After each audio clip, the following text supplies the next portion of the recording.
and a quorum being present, the subcommittee will come to order.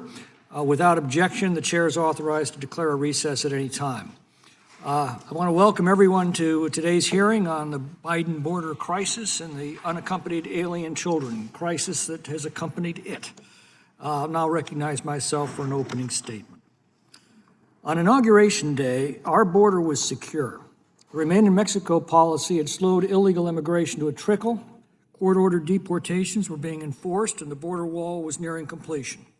By the afternoon of that day, Joe Biden had reversed these policies, producing the largest illegal mass migration in history. In the last 27 months, they've deliberately admitted 2 million illegal aliens into our country, a population larger than the state of Nebraska. And while the Border Patrol was overwhelmed, another 1.5 million known gotaways have entered as well. That is an additional illegal population larger than the entire state of Hawaii. The Trump policy slowed encounters of unaccompanied children to 33,000, the lowest level in 8 years. In the last fiscal year, a record 152,000 came across. That's almost a 5-fold increase. Biden had exactly the same tools available to him as Trump, so it should be obvious that this is a deliberate policy that ignores not only the welfare of Americans, but that of the migrant children as well. On a border trip last year, I asked a CBP officer how to stop the trafficking of children into this country. His answer was immediate: get them safely home. He said the cartels charge thousands of dollars to traffic these children, and they don't give refunds. The moment children are returned home, their business will dry up. In another border trip, I was shocked to learn that no effort is made to get these children back to their homes, and very little effort is made vetting the so-called sponsors of these children, and very little interest is shown in following up on their welfare once they're abandoned to these so-called sponsors. So what happens to them? Well, the administration's response is basically don't know, don't care. But a recent New York Times investigation sheds some light on this question. After they get to the U.S., many are forced by their so-called sponsors into dangerous jobs with fake identity documents.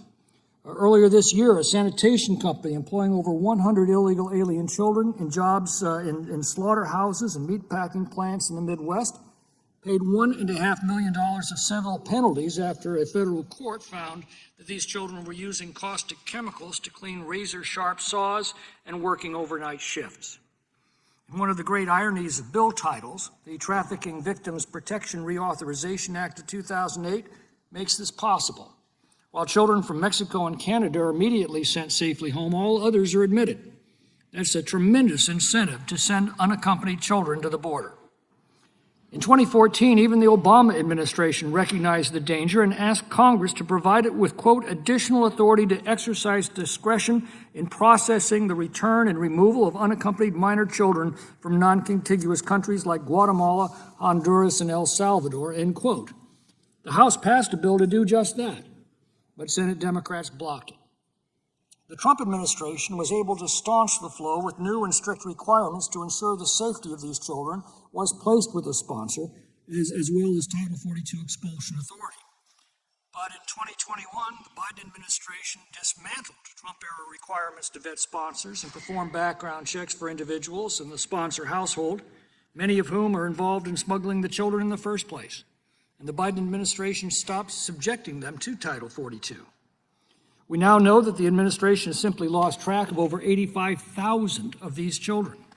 In September 2022, Axios reported that, quote, roughly 1 in 3 follow-up calls made to release migrant kids to their sponsors between January and May went unanswered. Don't know, don't care. According to the New York Times, the cabinet secretary responsible for these children, Javier Becerra, likened the sponsor placement process to an assembly line that wasn't moving fast enough. He complained, quote, if Henry Ford had seen this in his plant, he would never become rich and famous. This is not the way you do an assembly line. Last week, this committee approved a bill that would help stop this tragedy by returning these children safely home, as we already do for children coming from Mexico or Canada. No Democrats supported our bill. But I'm hopeful that after hearing the testimony of our witnesses, our colleagues will rethink their opposition to this long overdue reform. And although we're focusing today on young and vulnerable children, we should note that a large majority of so-called unaccompanied children are late teenagers or young men claiming to be minors. but that's a subject for another day. I'm now pleased to recognize the ranking member for 5 minutes.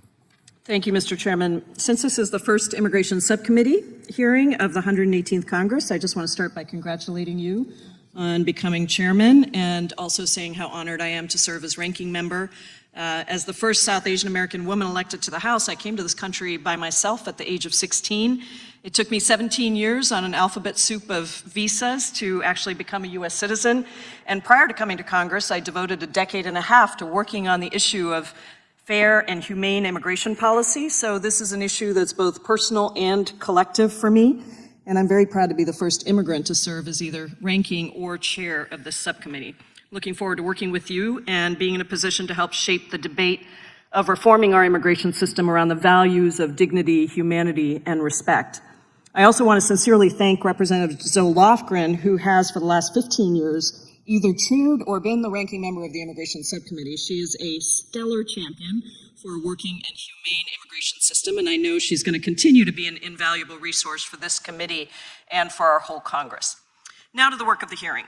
Unfortunately, between the hearings that we have held and the cruel, extreme, and unworkable immigration legislation that was marked up last week, this majority is once again showing that they are not serious about finding real solutions to fix our complex immigration system. This hearing is ostensibly about showing that the majority cares about the exploitation of children. But just last week, the same majority passed legislation out of this committee that would actually gut protections for unaccompanied children. That bill passed out of committee with not a single Democratic vote, and even Republican colleagues decrying the bill as extreme, un-American, and not ready for prime time. Specifically, that bill would allow unaccompanied children to languish in Border Patrol facilities for up to a month.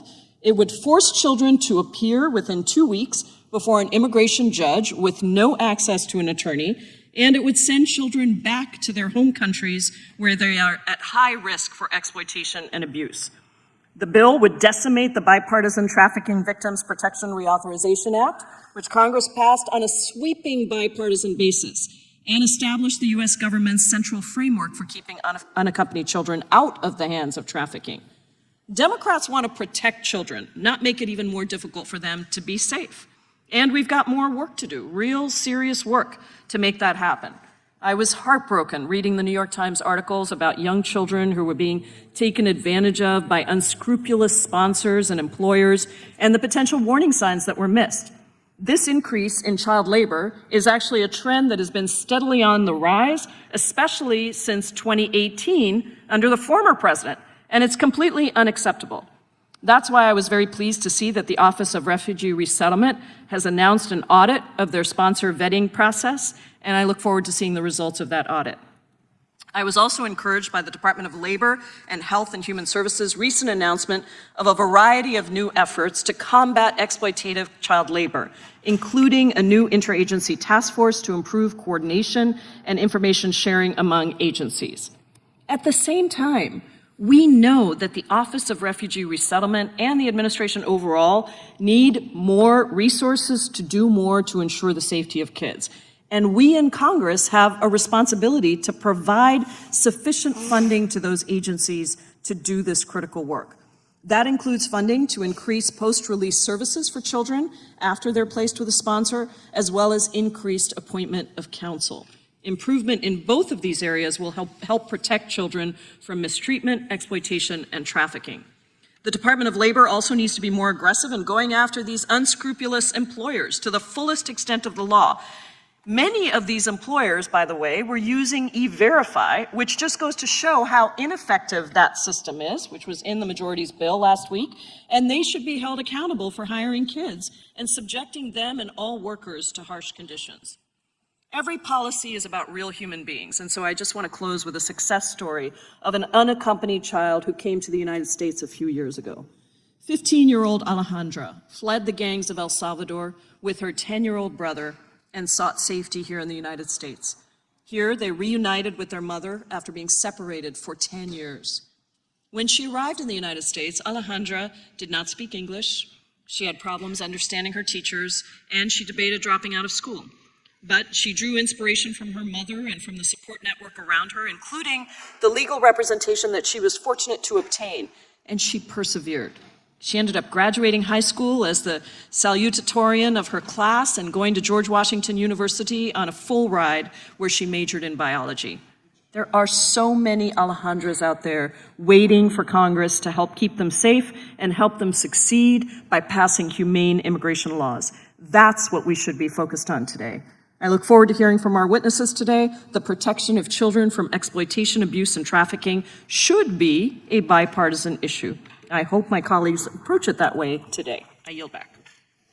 Thank you. We have with us the ranking member of the House Judiciary Committee, Mr. Nadler, is recognized for 5 minutes for an opening statement. I thank the gentleman. Mr. Chairman, today's hearing would have been more appropriate to conduct last week, before the Republican majority marked up its extreme enforcement-only immigration legislation. And the majority's supposed concern for the exploited children that are the subject of today's hearing is hard to reconcile with a bill that would render unaccompanied children more vulnerable to exploitation and abuse. That legislation would eliminate the right of many unaccompanied children at the border to seek protection in immigration court from human trafficking and other dangers, and to receive robust screenings by child welfare experts for evidence of mistreatment. That legislation would leave these unaccompanied children with the right merely to cursory screenings by law enforcement personnel lacking child welfare expertise, screenings that would largely fail to identify signs of trafficking and exploitation. This would lead to the summary return of too many children with valid protection claims to the same dangers they fled. Even more alarmingly, the Republicans' bill would subject unaccompanied children to detention in jail-like Customs and Border Protection facilities for up to 30 days, 10 times longer than what is permitted under current law. Unaccompanied children who would undergo their first immigration court hearing within 14 days of their border screening. This would leave them with almost no time to obtain counsel, to understand their legal options, or in many cases to comprehend what a court hearing even is, much less to demonstrate their eligibility for legal protection from trafficking and other mistreatment. And as if that's not bad enough, their bill would prohibit Health and Human Services from funding counsel for unaccompanied children, stripping thousands of children of the lawyers they depend on to protect them from exploitation and other harm. As we pointed out last week, many of the components of the bill were not discussed in a hearing in this Congress.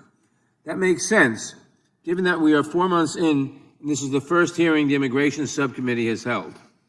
It's too bad, because if this subcommittee had met earlier, we could have also discussed the flaws of the E-Verify system.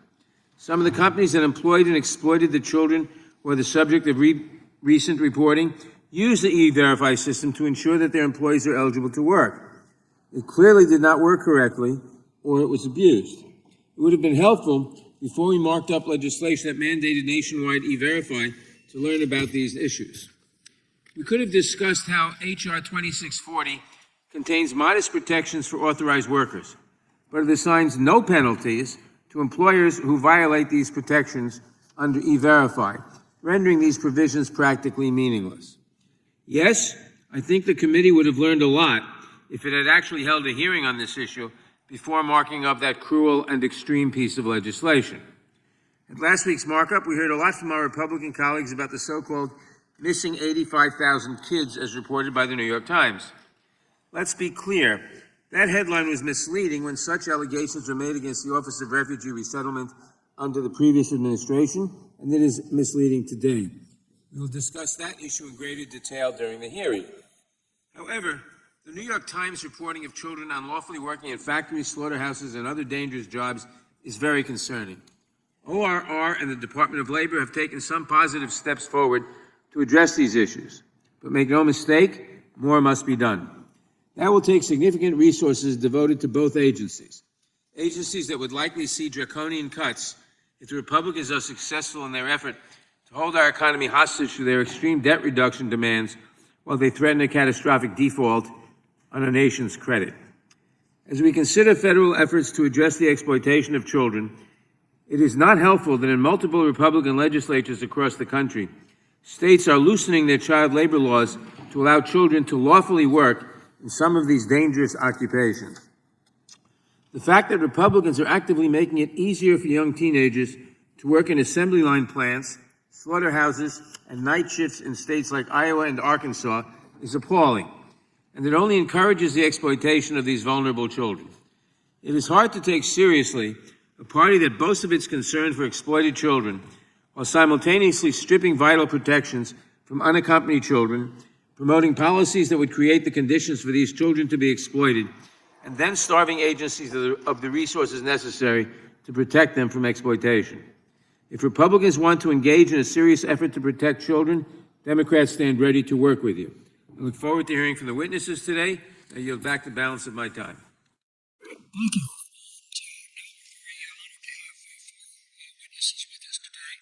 Mr. Lee Rudis is a federal employee with the Council of the Inspectors General for Integrity and Efficiency. She's speaking to us today in her personal capacity as a whistleblower who witnessed and reported the harm and danger to unaccompanied alien children while working as a volunteer with the Office of Refugee Resettlement in the Department of Health and Human Services. She worked at the Pomona Emergency Intake Site in California that housed and processed thousands of unaccompanied alien children arriving at the southwest border in 2021. Machina Rodriguez is the founder and president of the Alliance for a Safe Texas. She's a mother and former teacher who founded Alliance for a Safe Texas during the current border crisis. As part of her work, she's interviewed many women and children who have crossed our southwest border and has testified before the Texas state legislature regarding the impacts of the border crisis. Ms. Jessica Vaughn is the Director of Policy Studies for the Center for Immigration Studies, a Washington, D.C.-based research institute that examines the impact of immigration on American society. Her area of expertise is immigration policy and operations, covering topics such as unaccompanied alien children, visa programs, immigration benefits, and immigration enforcement. And finally, Mr. Robert Carey served as the Director of the Office of Refugee Resettlement within the U.S. Department of Health and Human Services under the Obama administration. Prior to his service at ORR, he served as Vice President of Resettlement and Migration Policy at the International Rescue Committee. Mr. Carey has served as Chair of the Refugee Council of the United States of America. I want to welcome all of our witnesses and thank them for appearing. We'll begin by swearing you in. Would you please rise and raise your right hand? Do you swear or affirm under penalty of perjury that the testimony you are about to give is true and correct to the best of your knowledge, information, and belief, so help you God? Great, thank you very much. So let the record reflect that the witnesses have answered in the affirmative. Please know that your written testimony will be entered in the record in its entirety. Accordingly, we'd ask that you summarize your testimony in 5 minutes. Mr. Carey, why don't we begin with you? Thank you, Mr. Chairman, Ranking Member, and members of the subcommittee for the opportunity to appear before you today. I am Bob Carey. I was the Director of the Office of Refugee Resettlement, ORR, in the Department of Health and Human Services from March of 2015 through January of 2017. ORR, in addition to its work on behalf of refugees, asylees, and other vulnerable populations, is responsible for the care and maintenance of unaccompanied children while they are in U.S. government custody and their placement with U.S.-based sponsors while they go through their immigration proceedings. The placement process includes vetting of sponsors to verify their relationship to the child and the suitability of the placement. The overwhelming majority of sponsors are immediate or close family members. The vetting process is rigorous and is derived from a range of sources, including records obtained from the countries of origin through their U.S. consulates and documentation provided by U.S.-based sponsors. There are, however, limitations on ORR's capacity to review information obtained both prior to and after the release of children. The office and the agency in which it is housed are not investigative or law enforcement bodies. Many of the children profiled in recent coverage were taken into custody at our southern border. They faced physical and sexual violence, human trafficking, forced gang recruitment, and the very real possibility of death in their home countries and in flight. Rather than fall prey to these forces, they fled, often to join family in the U.S. They remain vulnerable even after arriving. It has been alleged that approximately 85,000 children have been lost by ORR. In fact, most of these children were released to the care of a parent or close relative. I believe that failure to respond to a follow-up phone call from an unknown phone number does not constitute being lost. Recent investigations have documented the use of child labor in workplaces in the U.S., including, among others, unaccompanied children admitted to the U.S. pending adjudication of their asylum claims. There are multiple explanations for this: inadequate funding and enforcement of existing child protection and labor laws, outdated statutes that allow large corporations to skirt workplace responsibility by using intermediaries, partisan politics designed to divide and demonize foreign-born people, and insufficient coordination among government agencies, among others. Since I left ORR, Congress has repeatedly directed ORR to enhance protections for children. In response, ORR has dramatically increased the number of children who receive post-release services. Properly implemented post-release social services, often referred to as PRS, are essential to ensuring the safety, stability, and transition to permanency of unaccompanied children released from government custody to sponsors in the United States.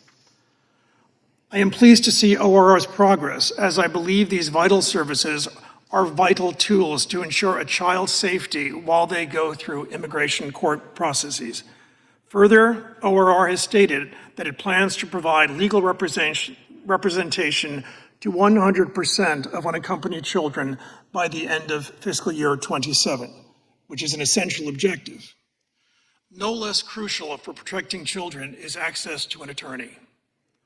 Currently, many, if not most, unaccompanied children lack an attorney. The TVPRA requires that, to the maximum extent practicable, HHS ensure legal counsel for unaccompanied children, to represent them in legal proceedings or matters and protect them from mistreatment, exploitation, and trafficking. This includes mistreatment and exploitation in the workplace. Providing unaccompanied children with attorneys for the duration of their case is one of the best ways to intervene early when children are working in illegal and dangerous conditions, and thus to protect them from abuse. Attorneys also help evaluate children's eligibility for legal protections and supportive services specifically designed for survivors of trafficking, severe crimes, and abuse. This includes work authorization where eligible, which helps older teenagers access safe, lawful, and appropriate employment, and serves as a bulwark against dangerous working conditions, wage theft, and other labor abuses in the unregulated workforce. Let me conclude by reiterating that unaccompanied children are, by and large, children in need. When the exploitation of underage, unaccompanied children occurs, it requires multiple failures. The solutions require addressing all 5 of these factors: accountability for those who exploit children, accountability for those that profit from child labor exploitation, expanded and enhanced access to post-release services, legal services, and child advocates, expanded legal authority and resources to act affirmatively to investigate possible child labor exploitation and to provide protection to affected children, better communication across federal agencies, but also ORR can do a better job of Mr. connecting Carey, children. I'm sorry to interrupt, but your time expired about a minute ago. Thank you for We'll your begin time. with questions. Thank you. Chair's next pleased to recognize Ms. Vaughn. Thank you, Mr. Chairman and Ranking Member, for having a hearing on this topic, which has been ignored for too long. It's disturbing and sad to hear the stories of what these younger migrants go through. They are no less deserving of personal safety and protection just because of the circumstances under which they arrived. So it's also infuriating, though, because the dysfunction in the ORR placement program has been known for a long time. For about 10 years, since states and local communities that have been dealing with the influx started raising the alarm. But what is most infuriating is that even with all the well-documented risks and problems associated with the federal government taking custody of minors and adults claiming to be minors who are smuggled in and then releasing them to unvetted sponsors and then washing its hands of responsibility for them, even knowing the risks, still the Biden administration chose to throw gasoline on that dumpster fire by actually expanding opportunities for the illegal smuggling of minors into the country and expanding opportunities for these minors to be trafficked for cheap labor, commercial sex, gangs, and more.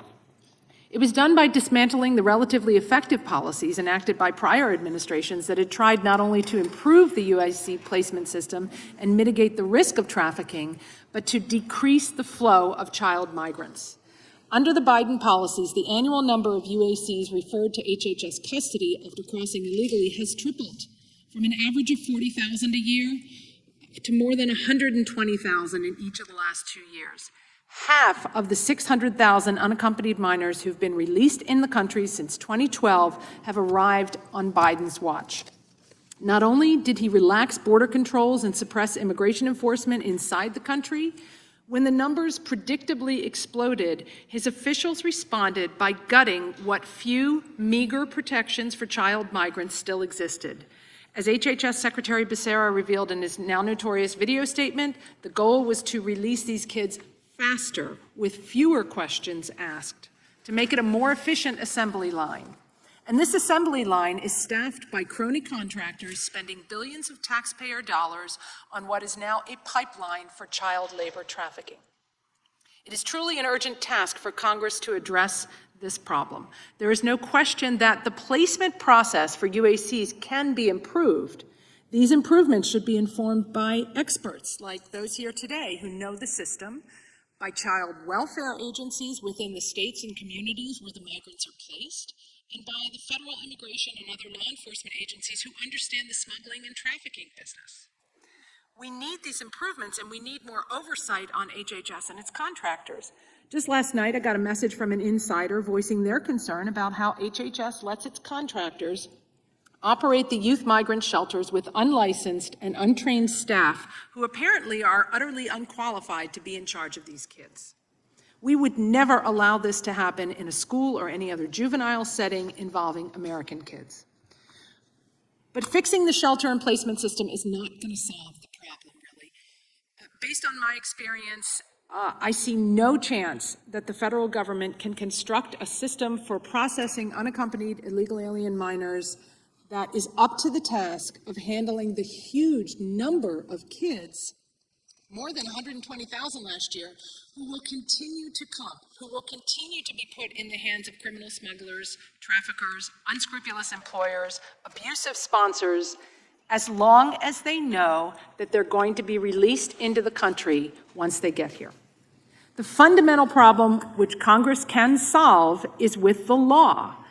First, the loopholes in the TVPRA must be closed, allowing the government to swiftly repatriate the minors to their homes if they are not at risk, which most are not.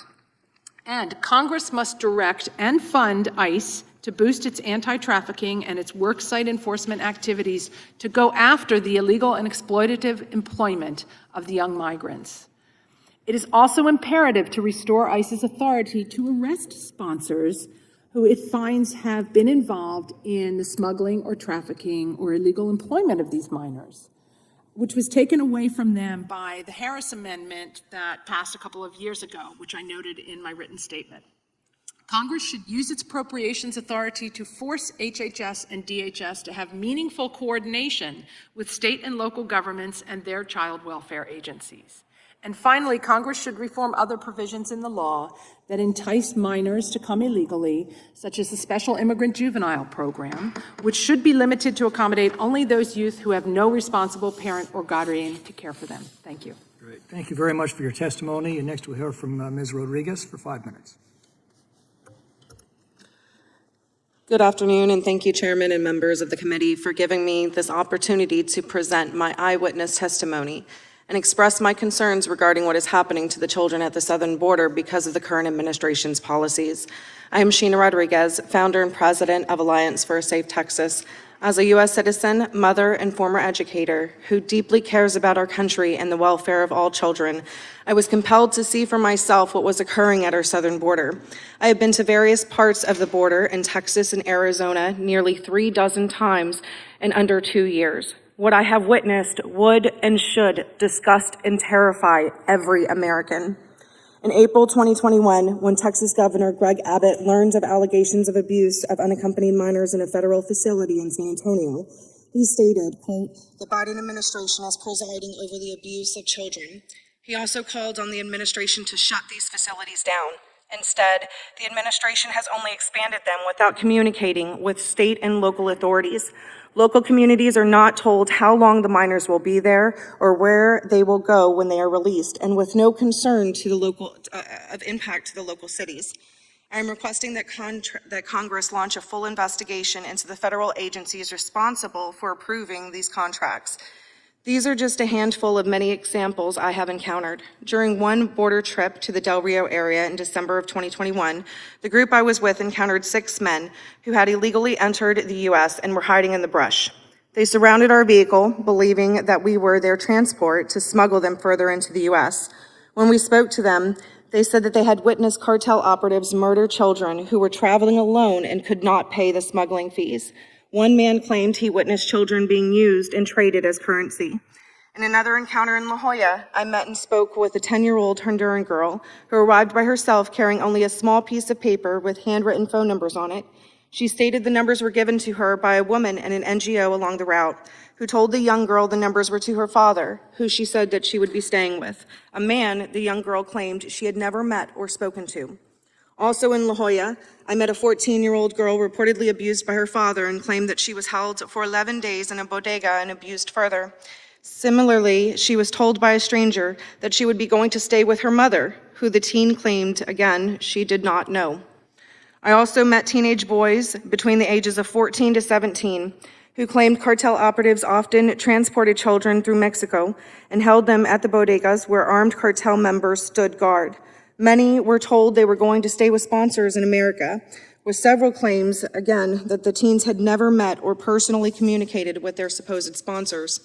Since January 2021, there have been over 356,000 UACs encountered at the southern border, a majority of which have been released into the U.S., more than 10,000 of which that have been released in my respective area of North Texas. The current administration has admitted that they do not keep track of the whereabouts when they are released into the U.S. With the use of taxpayer dollars, tens of thousands of children are simply missing. How many of the missing children are in my city or in yours? This has forced the state of Texas to take actions we never should have had to take as a direct result of the failed federal policies. Currently, we have bipartisan support for my state-level legislative-sponsored letter calling for a state investigation into the trafficking of unaccompanied minors in Texas. I am calling on Congress to investigate the federal agencies responsible for these minors, to locate these children, and to act with urgency to end the policy of releasing UACs in the U.S. with sponsors and non-family members they do not know. I am also calling on Congress to require that all alleged family members undergo a DNA test. The abuse of children is not a political or partisan issue. It is a humanitarian and legal issue. I am calling on Congress to investigate the actions of DHS Secretary Alejandro Mayorkas, HHS Secretary Xavier Becerra, and Border Czar Vice President Kamala Harris, and to identify their role in facilitating the abuse of children through federal agencies and demand that they be held accountable. I agree with Florida Governor Ron DeSantis, who describes what is happening as, quote, effectively the largest human smuggling operation in American history. We can no longer turn a blind eye and pretend that this isn't happening. Congress has the power to stop this, which is why I'm calling on you to do what is right. Americans and these children deserve no less. Thank you. Thank you for your testimony. Our final witness is Ms. Rodas, is recognized for 5 minutes. Good afternoon, Chairman McClintock, Ranking Member Japal, and distinguished members of the committee. It is an honor to be here. I thank you for the invitation to share my testimony. My goal is to inspire action to safeguard the lives of migrant children, including the staggering 85,000 that are missing. Today, children will work overnight shifts at slaughterhouses, factories, restaurants to pay their debts to smugglers and traffickers. Today, children will be sold for sex. Today, children will call a hotline to report they are being abused, neglected, and trafficked, and we don't know if they're going to get the help they need. For nearly a decade, unaccompanied children have been suffering in the shadows, and I have to confess, I knew nothing about their suffering until 2021, when I volunteered to help the Biden administration with the crisis at the southern border. As part of Operation Artemis, I was deployed to the Pomona Fairplex Emergency Intake Site in California to help HHS, Office of Refugee Resettlement, reunite children with sponsors in the United States. I thought I was going to help place children in loving homes. Instead, I discovered that children are being trafficked through a sophisticated network that begins with recruiting in home country, smuggling to the US border, and ends when ORR delivers a child to a sponsor. Some sponsors are criminals and traffickers and members of transnational criminal organizations. Some sponsors view children as commodities and assets to be used for earning income. This is why we are witnessing an explosion of labor trafficking. Now, whether it's intentional or not, it could be argued that the United States government has become the middleman in a large-scale, multi-billion-dollar child trafficking operation that is run by bad actors seeking to profit off of the lives of children. As for me, my interest is the safety of the children. I do not view this as a political issue. I view this as a humanitarian issue. I assure you, my motives are the highest and best. I want the children protected. So I want to tell you some of what I witnessed personally at the Pomona Fairplex. I saw vulnerable indigenous children from Guatemala who speak Mayan dialects and cannot speak Spanish. That means they cannot ask for help in English. They cannot ask for help in Spanish. They become captives of their sponsors. I have sat with case managers as they've cried to tell me the horror of what has happened to children as they make the journey to this country. I saw apartment buildings where 20, 30, and 40 unaccompanied minors have been released. I saw sponsors trying to simultaneously sponsor children from multiple ORR sites at one time. I saw sponsors using multiple addresses to obtain sponsorships of children.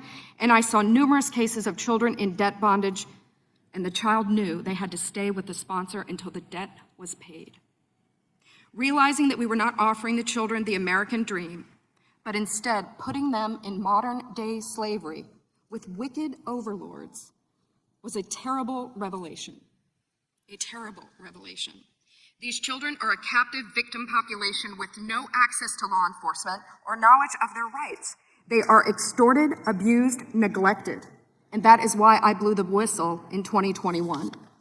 I witnessed firsthand the horrors of child trafficking and exploitation. My life will never be the same after what I saw, but I have hope because I'm counting on you. It's my hope that you'll take action to end this crisis, to safeguard the lives of these vulnerable children. People have asked me, what can be done? What would you suggest?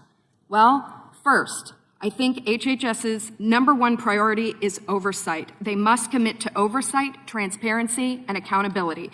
If I could wave a magic wand, this, I believe, could be quickly solved by experts in the IG community. There is a Pandemic Analytics Center of Excellence, or the PACE, as we call it. I believe if data analysts at the PACE could look at the data, children could be rescued, criminals could be prosecuted if the PACE had access to this data. It shows where the children are and who has them. I think also we need to change the culture of speed over safety. Speed is the wrong performance measure when dealing with children. We need to revamp the vetting process of sponsors and have case managers who have investigative backgrounds, data analytics backgrounds, some certified fraud examiners. And I think we need to reimagine a system where the sponsor is the accountable party.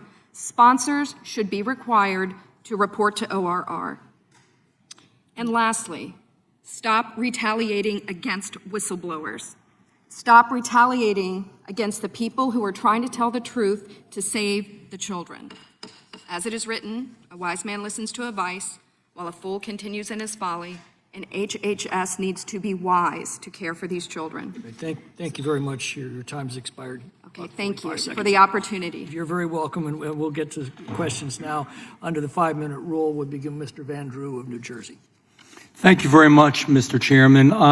First of all, I want to thank you for whistleblowing. It's people like you and all of you that when you come forward and tell the truth, those are big words, tell the truth. You know what? You want to know, and I'm going to be a little different, and I'm going to be a little bit political, because we have the other side of the aisle saying that we're hurtful, we're cruel, we're harsh, we're inhumane, our bill is bad. They were in the majority when this was all done. This is their plan. I've spoken to Mr. Mayorkas numerous times, more than once, more than twice, more than 3 times, and he has told me that there's nothing wrong. Everything is fine, everything is good, our system is working, and it's better than ever. The bottom line is we changed the system a number of years ago where we opened our gates, we opened our doors, but we don't have all the ability to take care of everybody all the time, and that's the truth. We have enough problems in America that we can only help legal immigrants and do things at a certain pace.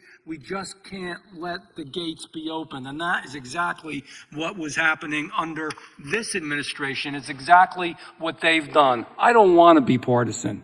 Believe it or not, I don't like being partisan, but I have to be in this case, because when Mr. Mayorkas tells me nothing is wrong, when you see that adults are pretending to be children in some cases as well and taking an advantage, when you see little babies that are just tossed aside, when you see children that are bought and sold, used for sex slavery and worse, multiple times. I mean, the stories are horrific. I know how you were sick. And you know what? I don't want anybody from the other, if we want to find solutions, we have solutions.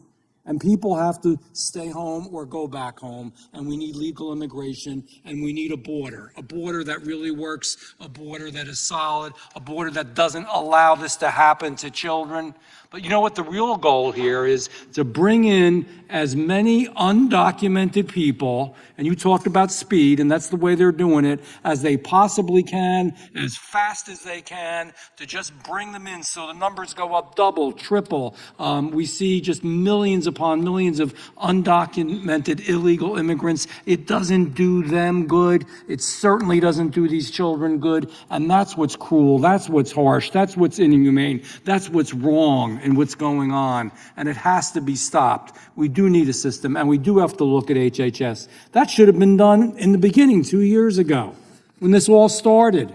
We weren't in control. We didn't have the ability to do it.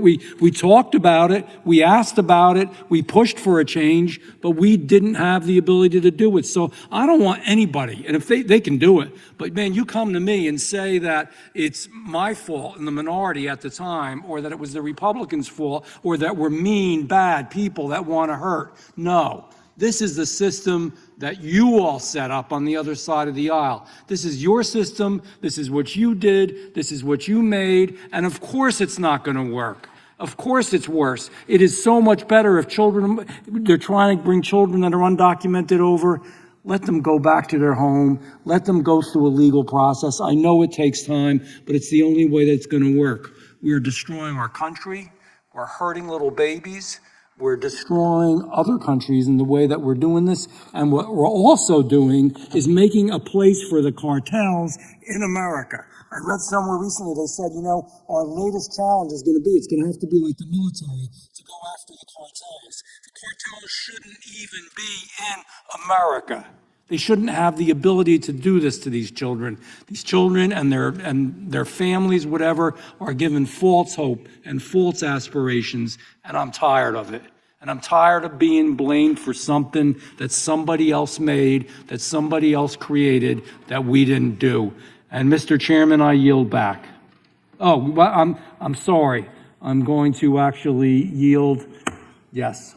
Thank the gentleman for yielding. Mr. Kerry, during your tenure of about 2 years, there were roughly 93,000 unaccompanied minors that came to HHR or excuse me, ORR during your time. Is that a fair number?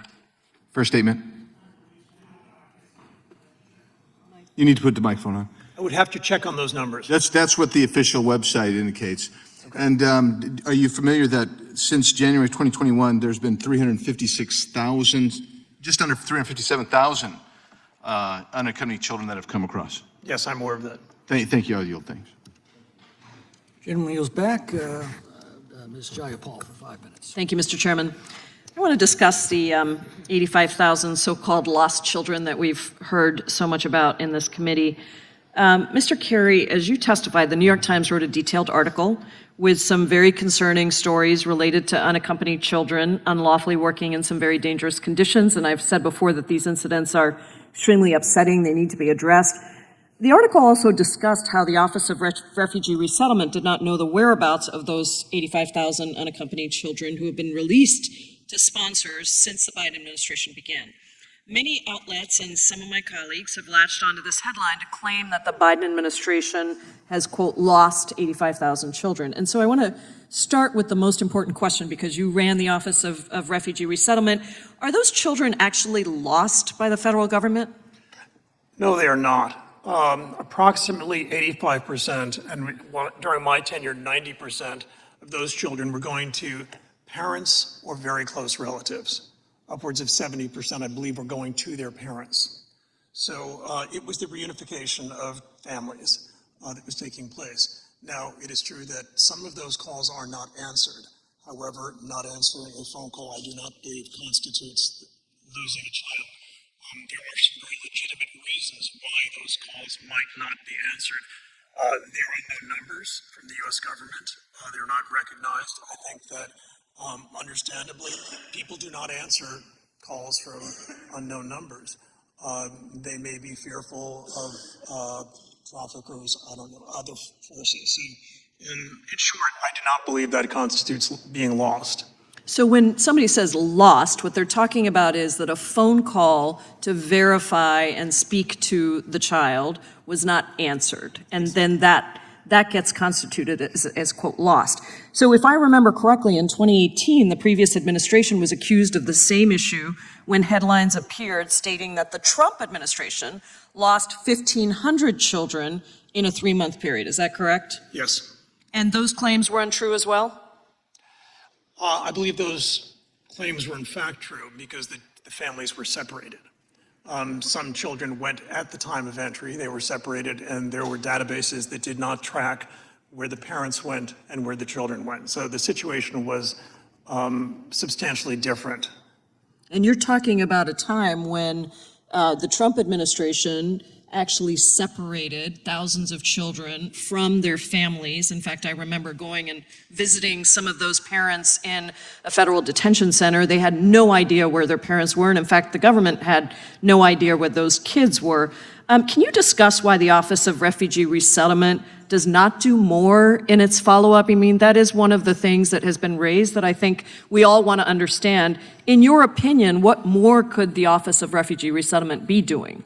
Well, I think it's important to understand what the parameters are on the ORR office operations. The statutory authority granted to ORR extends only up to the time of release. So ORR has no authority to track or to investigate. It's not an investigatory body. So it's or a law enforcement body. So while substantial resources are directed in that area, it lacks the expertise, tools, staff, and resources to conduct investigatory processes. So you mentioned in your testimony that ORR has no authority over children working, for example, illegal child labor. Is that correct? Or who has responsibility for that? That would be the Department of Labor, I believe. So that is really not a function of ORR. I want to thank you, Mr. Carey, because I think this question of additional post-release services, and in fact, even some of the Republican witnesses have talked about this, I think that's an area that we believe is important. to ensure that there are in-person follow-ups, to ensure that there is appointment of counsel. That's something we didn't cover, but that's only going to help ensure that these kids stay safe and that their claims are heard. So I appreciate your testimony. It's important that we get the facts out there, that we don't use the word lost in a way that's not factual, because really what we're talking about is a phone call was made and that was not responded to. That phone call was not responded to for all the reasons that you mentioned. I thank you, and I yield back, Mr. Chairman. Thank you. Mr. Biggs of Arizona. Thank you, Mr. Chairman. I do think it's interesting that the ranking member of the subcommittee earlier today in the previous hearing referred to the crisis at the border as the so-called crisis, just like she referred to 85,000 lost children as so-called lost children. I think that gives you the mindset that you need to see. When I was down at La Jolla one time, I remember with CBP agent and I, we went down there, and if you remember how it is in La Jolla, and you go and you can watch people coming across the river and they're coming up the road, and there's a sign that tells them where to go, which way to go, because that's where CBP is. It's just myself and an agent, it's nighttime, and we saw a group, and they saw us. We're 200 yards away. There's 150 or so of them. They don't want to come because they're not quite sure who we are. So we yell at them, we're Border Patrol, come on up. So they come on up. There was nobody over the age of 18. No one. We had kids who were 3 years old coming across. Who were they coming with? A coyote had brought them across the river and said, go your own way. We'll go with this group of people. Is that humane, Ms. Rodas? Ms. Rodriguez, is that humane? Absolutely not. Ms. Vaughn? No, not at all. There's policies that entice people to come like that. And frankly, if we're talking about relying on phone calls as so-called monitoring of kids post-placement, that's not. I'm going to get into that. Don't go there yet. I'm going to get into that. I've been in Yuma, and I have seen the evidence of kids being reused to create a family unit. Same kid over and over again. Rent a kid. Not humane. But we're told that calling 85,000 children lost that have been placed, and by the way, it's not 90% going to parents anymore. It's a third or less going to parents in today's statistics and numbers. That ranking member wants to get the facts out. Those are the facts.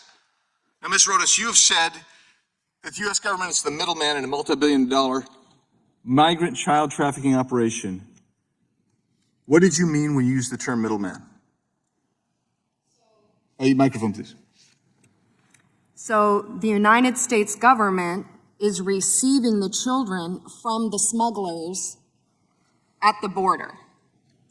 And HHS is a $2.7 trillion agency, and over the last 2 years has spent approximately $10 billion. So they are using that money to receive those children and then transport those children to the end user. And when you say end user, we're not talking necessarily even a blood relative. So I heard a Democrat witness talk about vetting. Can any of you talk about vetting? I mean, I could talk about vetting, but I want to hear from the witnesses. Tell us about the vetting that you've observed. Well, in my personal capacity as the deputy of the federal case management team, vetting, I would like to say with Mr. Carey, what he said is they are not an investigative organization, nor are they law enforcement. There was no one, I was shocked and I am stunned that there was no one with law enforcement experience overseeing where children are going. You have people applying for children who we know are members of transnational criminal organizations, yet there's no one with any data analytics background or anything like that overseeing this operation. It doesn't really pass the common sense test when we're pumping billions of dollars into a program that's overseen by people who simply are not qualified to do the job. When one individual can sponsor 20 or 30 or 40 people and no one's asking a question about it, There's something seriously wrong and flawed with that program. That's ultimately how they found that one child in Yuma. Because everybody was going to the same place in Charleston, South Carolina. Ms. Vaughn, you were going to expand on the phone calls, which I agree with you. I only have time to ask the question. What goes on in that phone call? And then I want to submit some stuff for the record, Mr. Chairman, after she's done. Am I, okay. Briefly. Yeah, a phone call is not sufficient to detect whether the child is in a safe environment. A phone call is not enough to know if a child is being abused, if a child is in a forced labor trafficking situation. That is not acceptable monitoring and shouldn't be considered monitoring at all. That is just a contractor going through the motions of trying to see if a child is there. And frankly, I think almost all of these kids are actually lost because the federal government is taking no responsibility for them. Time's expired, but you have some unanimous consent requests? Yes, Mr. Chairman, I have a letter that I wrote to ORR, the director of ORR, in October, in a response in January of this year, admitting that they had lost contact with more than 42,000 children. Okay, without objection. We now recognize Mr. Nadler. Thank you, Mr. Chairman. Mr. Carey, I want to discuss the vetting process that the Office of Refugee Resettlement undertakes before it releases any unaccompanied child to a sponsor. To hear some of the news organizations talk about this process, you'd think that children are just given to anyone. But it's really much more extensive than that. Can you discuss the assessment that ORR does of each sponsor? What kind of application, interview, and background checks does each potential sponsor undergo? Certainly. And I'd like to point out that at the time that the children are turned over to ORR from CPB, there is documentation that they have determined is valid or worth passing on. So before a child enters ORR custody, there has been a vetting process. And that continues for that is why children tend to be in RR care for, on average, 1 month, where the ongoing vetting process takes place. And it is a rigorous one. It involves relationships with the countries of origin where primary information is available, any documentation that is available from the sponsors, including fingerprinting, licensing information, whatever, fingerprint checks against multiple databases, including those for criminal records or anything of that sort. So it is a rigorous process, and it goes on for at least a month. So establishing family relations that are done in concert with the countries of origin and original documents are obtained.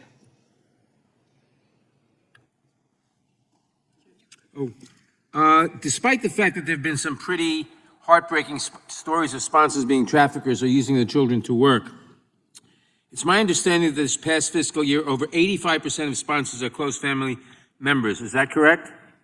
Yes, it is. And would you say that that percentage is about on par with what you saw when you were the director of ORR under the Obama administration? It was very close. It may have changed. It varies over time, so a percentage or two different, but roughly the same. And can you share any experiences you had as director of ORR of reuniting an unaccompanied minor with their family in the United States? Yes, in many instances, it is known that families have been separated for extended periods of time. Children have been traumatized in their home countries. The rule of law is limited. They've often been targeted by gangs or violent elements, often as they reach adolescence. So children are being put in the care of their families, which is, I believe, where children should be, if at all possible. And it has been established that congregate care facilities are not an ideal location and are, in fact, harmful for children. So I do think that ORR is reuniting families. That's the authority that was given to it by Congress. So the research is rigorous, it's exhaustive, and it's based on whatever information is available. But as I said before, ORR is not an investigatory body, so there are limits as to what it can do. There are databases, there are fingerprinting, there are background checks, and there are interviews. Thank you. Based on what we're hearing today, the reality is that the issues Ms. Rodas and the New York Times have flagged should not be happening under current law and policy. I'm very glad that ORR has announced that it has conducted an audit of its vetting process. Mr. Carey, can you discuss the inherent tension that exists between trying to ensure the safety of all these children while also ensuring that children are not held in ORR custody for a long period of time? Yes, it is a delicate process because children could, in theory, be kept in care indefinitely. But the goal is ultimately to reunite children with a caregiver, with a parent, with a family member, or an individual who is designated by their parent as the ideal sponsor. So it's important that children be their placement be closely vetted, which it is to the extent possible, but also paramount that children can be reunited with a family member and placed in a home environment. Thank you. I'd like to submit, Mr. Chairman, I'd like to submit for the record the testimony of the Director of ORR in front of the House Oversight Committee that more than 85% of unaccompanied kids are reunited with their families. Without objection, Thank you. I yield back. the chair now recognizes Mr. Roy of Texas.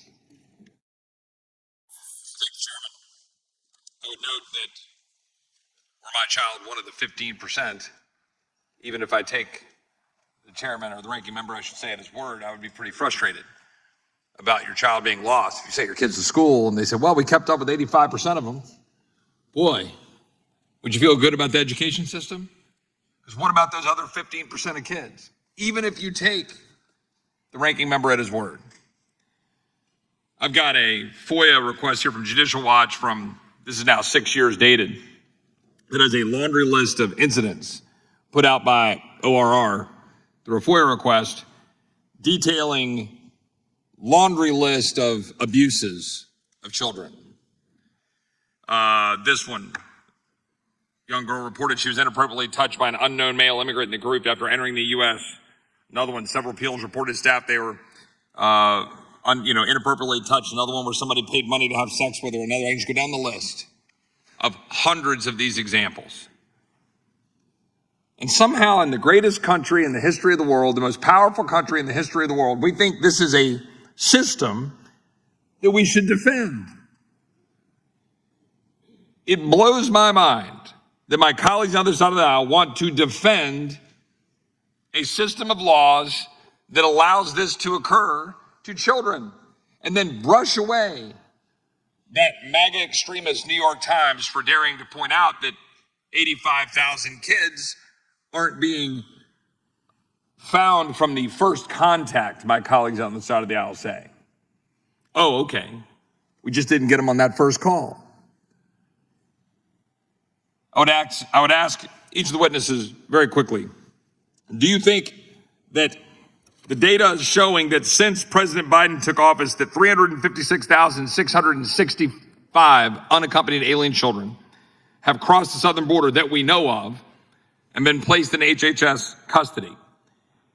Is a system that attracts that number of children unaccompanied to come across our border, to be exploited by cartels, to be put into the sex trafficking trade, to be put into the slave labor trade, to be sexually abused, to die on ranches in South Texas, to drown in the Rio Grande?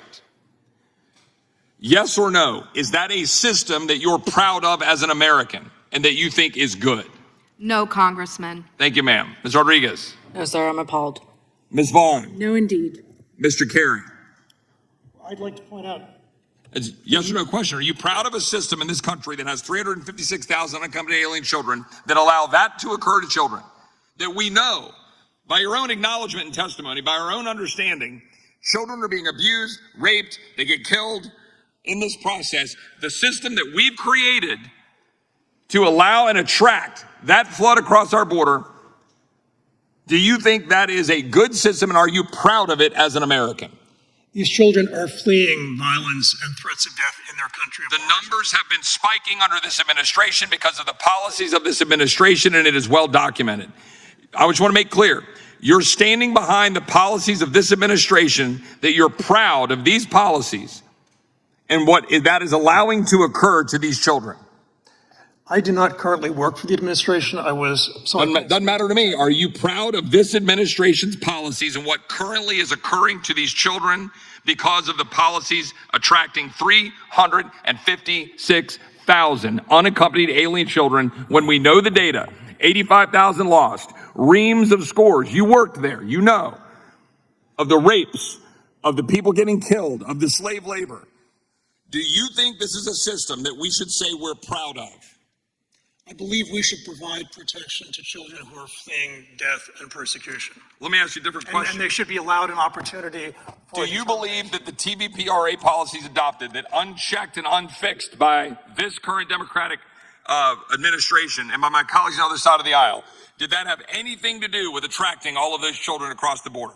Well, I do believe that the Trafficking Victims Protection Act is an important component of U.S. child protection. Is it a magnet right now, the way it is currently constructed, why children were riding on the top of train cars? President Obama was appalled. Jay Johnson was appalled. This administration doesn't seem to care. Yes or no, is our current system a magnet to kids? I do not believe it is. You don't believe it's a magnet? No. Well, that's the problem. I yield back.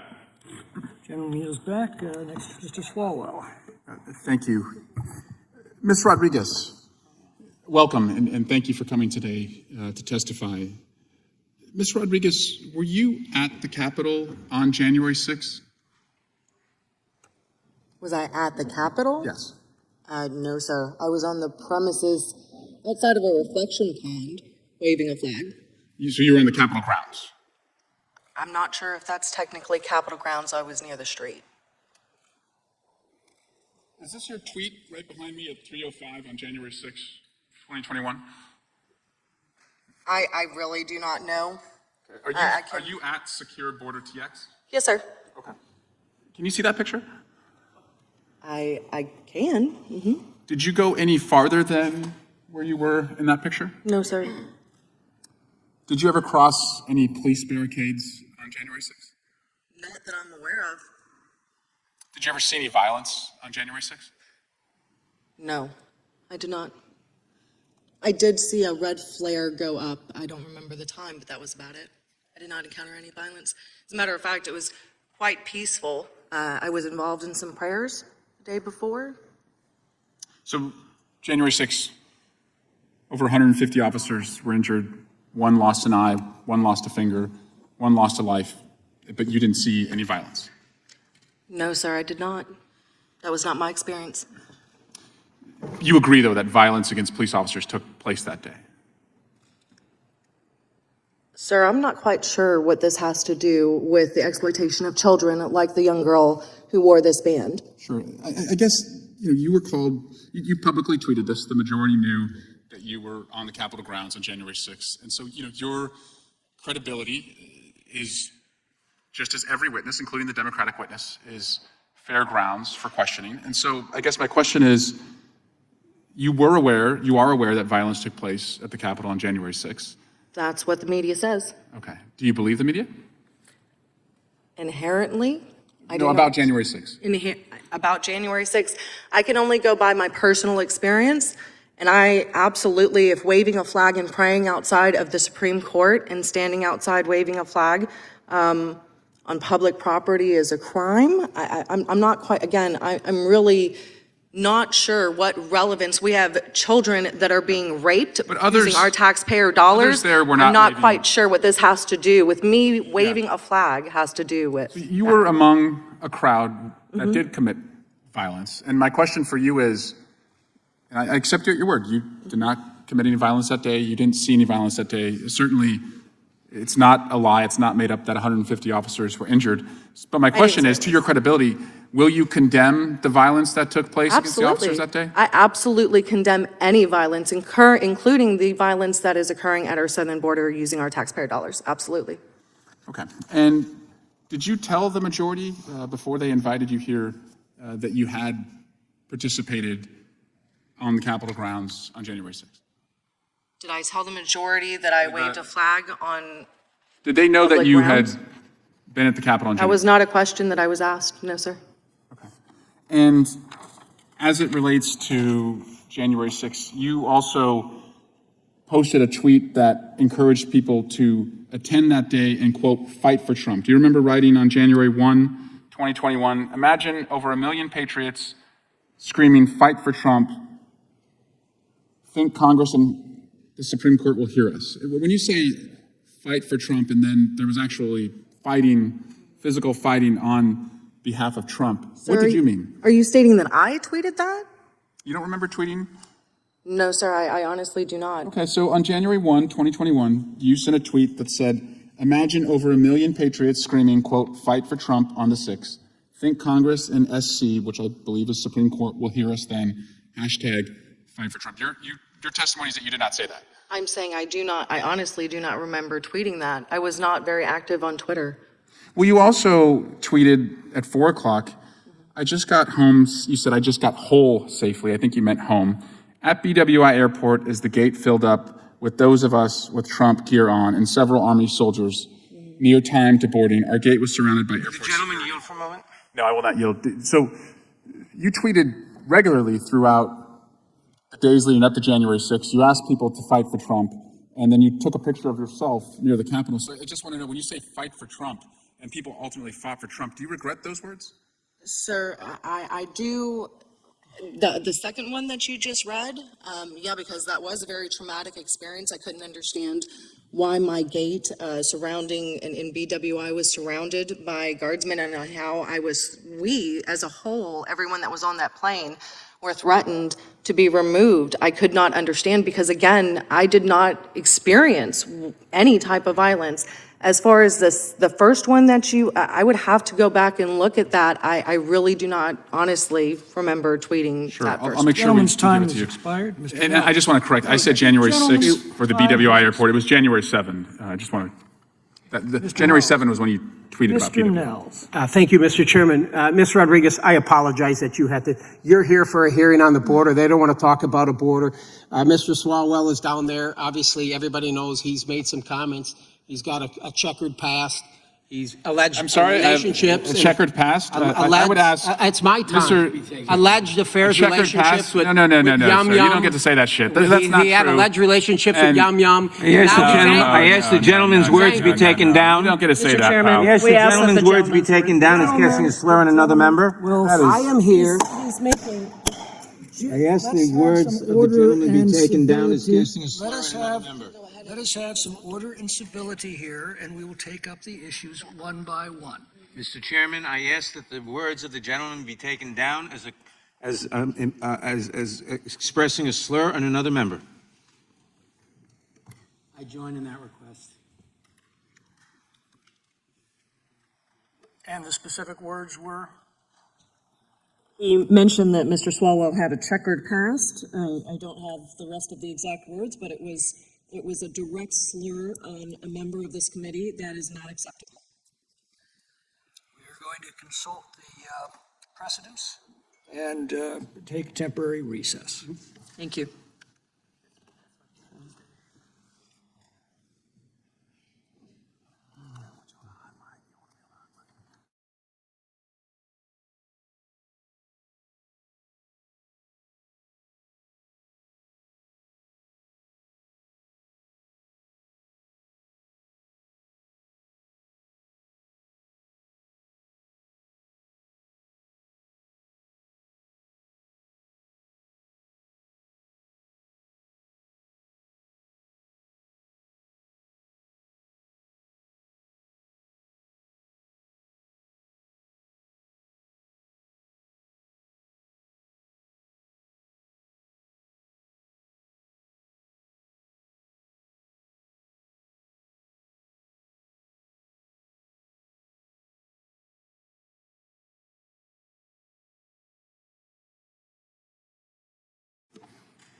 Would the gentleman wish to withdraw his word? Yes, and I would like to rephrase. This is the same member that was removed from the Intelligence Committee that he previously served on. So now let's get right down to the serious business as it relates to our southern border. My question is more related to those who claim to be minors but pose as the adults. I've got several articles in here. Border Patrol nabs hundreds of illegal immigrant adults posing as children. Border Patrol nabs 8 illegal immigrants who pose as unaccompanied minors to avoid deportation. This is an article here with our school districts across the country that are dealing with this. This is from city officials in Lynn, Massachusetts, that talked about adults now, adults that are in this country. They posed as minors, they're in this country, and now we've got 23, 24, 25, 30-year-old people in our high schools. Think about that. They're in our high schools. They're across the entire country. City Superintendent of Schools there, Catherine Latham in Lynn, Massachusetts, said this is out of control. They have, these individuals are in their schools. There's very little documentation. It says federal policy prohibits city officials from inquiring into a child's immigration or citizenship status and background. We've got problems here, folks. We've got problems, and the left is just continuing to ignore it. They're ignoring it. Mr. Carey, what proof, since we got individuals coming in here, they're old, what proof is required to determine a minor's age? Well, you talked about screening at the border, so Customs and Border Protection, I believe, is the law enforcement entity that determined that these children... DNA, my friend, do they do? Well, I think these children were determined not to be eligible as minors before they would have been turned over to ORR. Okay. So a law enforcement body determined that they were not minors, Right. and they did not go into ORR. Yeah. So DNA, birth certificates, passports, medical records, what does somebody need to produce? Well, in fact, birth records and a host of other materials are collected both from country of origin and... What happens if they don't have any of these documents, sir? Well, I believe there are individual circumstances, and those are, in fact... What is the protocol then? Well, I think it would vary greatly. I do not know what it is currently because I'm not in the office. All right. This guy here behind me, I'd like to spend a moment with this guy. This guy here, 24 years old, he posed as a minor. He comes into this country, shares a fake name. Not him. He wasn't a minor. He said he was 16, 17, comes in, he's 24 years old. ORR releases him. They send him to Florida. He's over there hanging out with a fella, his sponsor, not a father, not a mother, just a sponsor. And what does he do? A few short months later, he kills him. He kills him. Now, I don't know what the protocol is down there, but when I look at this guy, he's got more chin whiskers than more 40-year-olds have. Look at that guy. Now, how does a guy like that get into this country as a minor? He comes in, he says, my name is such and such, no such name. And he gets released into this country, and he took a life. There's just more than this guy. There are hundreds, if not thousands of them in this country posing as minors. I could sit here and talk about the MS-13 gangs that are coming in here and harming our American people and our citizens, and what are we doing about it?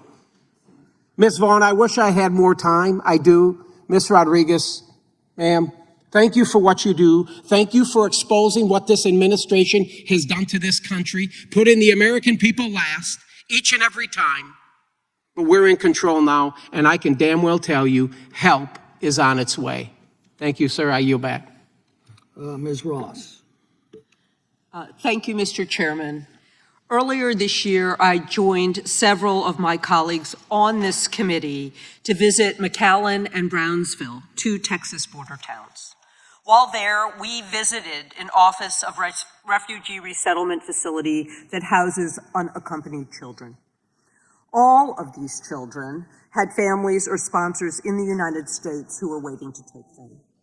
We learned that in order to ensure these kids are treated humanely when they leave ORR custody, ORR conducts an assessment of the sponsors to determine that the child is placed in an appropriate environment. What struck me most about our visit to the border was how much our immigration and asylum system relies on nonprofits and community services in areas like McAllen and Brownsville.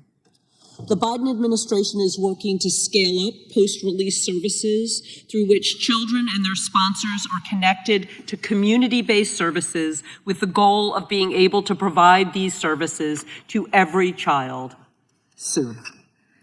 Unfortunately, this committee has already seen too many proposals this year to strip unaccompanied children of basic protections.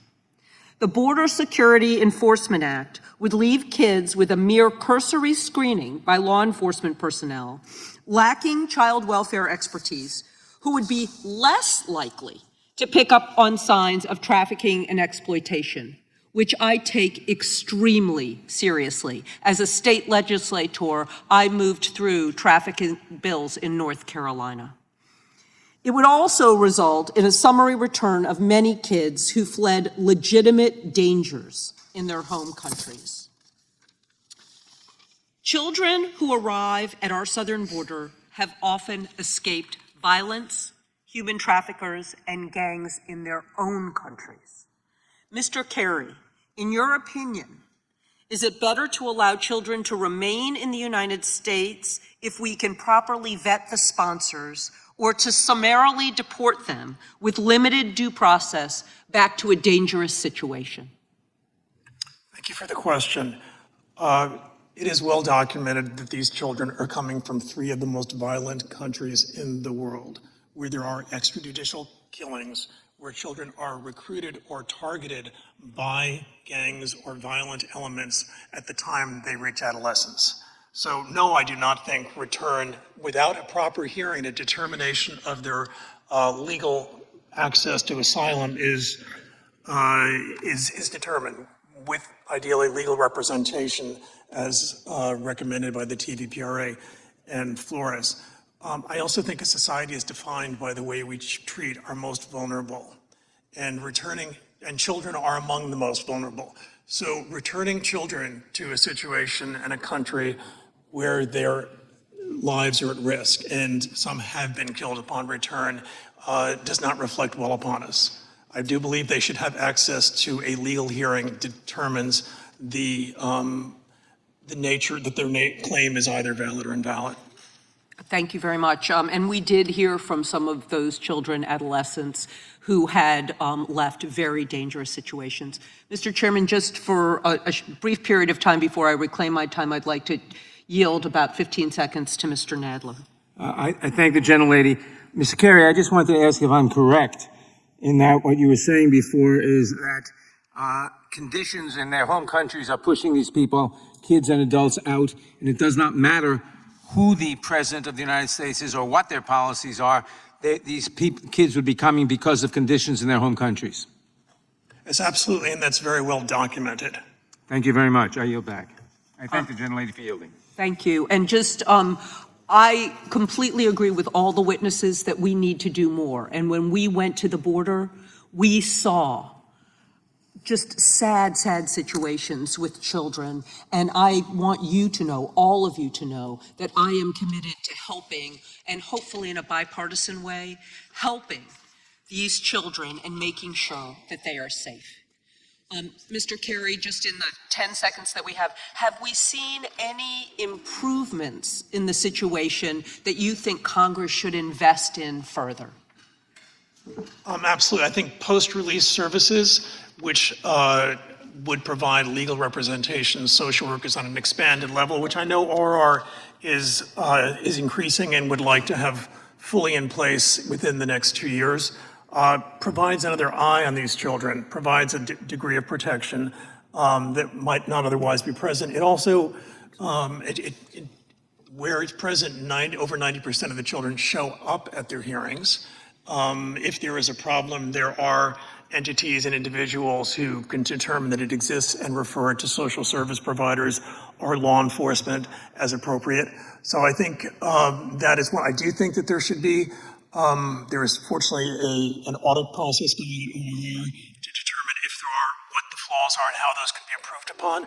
I do think that clearer lines of authority and communication between those entities such as ORR, which are in essence social service providers, and law enforcement and other bodies would be an improvement on the current program. Thank you, Mr. Chair, for your indulgence. Mr. Moore. Thank you, Mr. Chairman. Just a week ago, the New York Times reported that the Biden administration has downplayed repeated signs that migrant children are being widely exploited. I would go on record today and say it doesn't sound like just the Biden administration based on what I'm hearing in here, but Ms. Rodas, you mentioned something and it kind of it triggered a response a while ago. You said these kids are being recruited in their home country. What do you mean by that? So, and I'd be happy to submit for the record, we have children saying that there are radio advertisements in their hometowns. So in Huehuetenango, for example, in Guatemala, they're actually advertising on the radio, come with us, we'll give you passage to the United States. There's an example of a sponsor who currently is in Austin, Texas at this moment.